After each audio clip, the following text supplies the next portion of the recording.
विठ्ठल विठ्ठल जय हरी विठ्ठल. नमस्कार मित्रांनो, स्वागत आहे तुमचं तुमच्या तुझं दुखा चॅनलवर.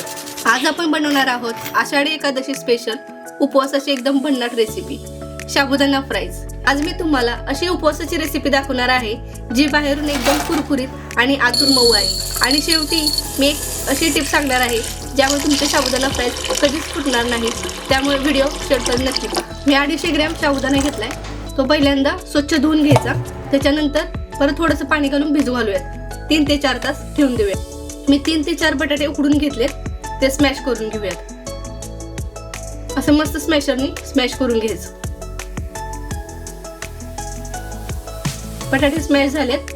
साबुदाणा मोकळा करून घेऊयात. मस्त भिजला गेलाय. आता त्या बटाट्यामध्ये आपण साबुदाणा घालूयात.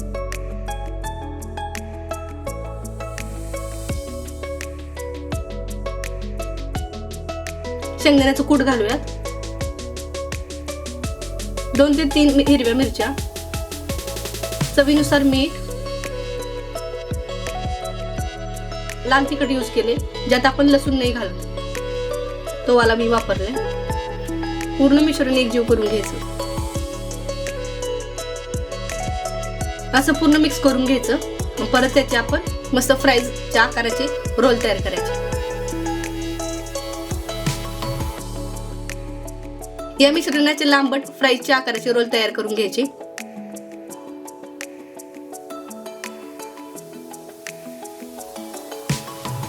सर्व फ्राईज अशा प्रकारे तयार करून घेऊयात.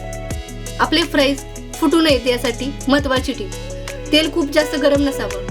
फ्राईजचं मिश्रण खूप ओलही नसावं. जर मिश्रण सैल वाटत असेल तर थोडं शेंगदाण्याचं कूट किंवा साबुदाण्याचं पीठ घाला. त्यामुळे फ्राईजचा आकार चांगला धरतात आणि तळताना फुटण्याची शक्यता कमी होते. आता आपण तेल गरम करायला ठेवूयात. तेल गरम होतंय तोपर्यंत तुम्ही जर माझ्या तुझं तू खा YouTube चॅनलला सबस्क्राईब केले नसेल तर सबस्क्राईब करून घ्या आणि बेल आयकॉन प्रेस करायला विसरू नका. अशा प्रकारे फ्राईज बनवून घ्यायचे. त्यानंतर आपलं तेल गरम झाले. तेल खूप गरम किंवा थंड नसावं. आता फ्राईज हळूच तेलात सोडूयात. काही करायची नाही. दोन्ही बाजूनी सुंदर सोनेरी रंग येईपर्यंत तळायचं. आणि बघा किती सुंदर कुरकुरीत बनतात ते.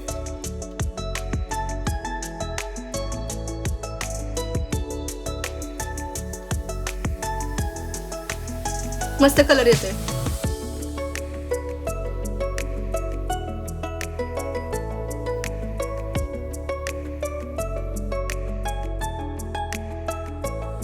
मीडियम गॅसवर तळायचं.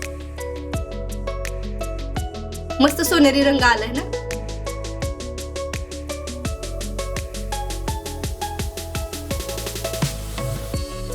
अशा प्रकारे आपण असं काढून घेऊयात.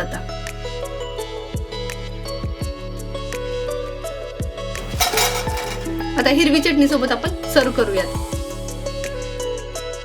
ऐकू आला का आवाज? बाहेरून एकदम क्रिस्पी आणि आतून एकदम मऊ. खरंच उपवासासाठी यापेक्षा चांगला स्नॅक असूच शकत नाही. जर तुम्हाला ही रेसिपी आवडली असेल तर व्हिडिओला लाईक नक्की करा. तुमच्या कुटुंबियासोबत आणि विठ्ठल भक्त मित्रांसोबत हा व्हिडिओ शेअर करा.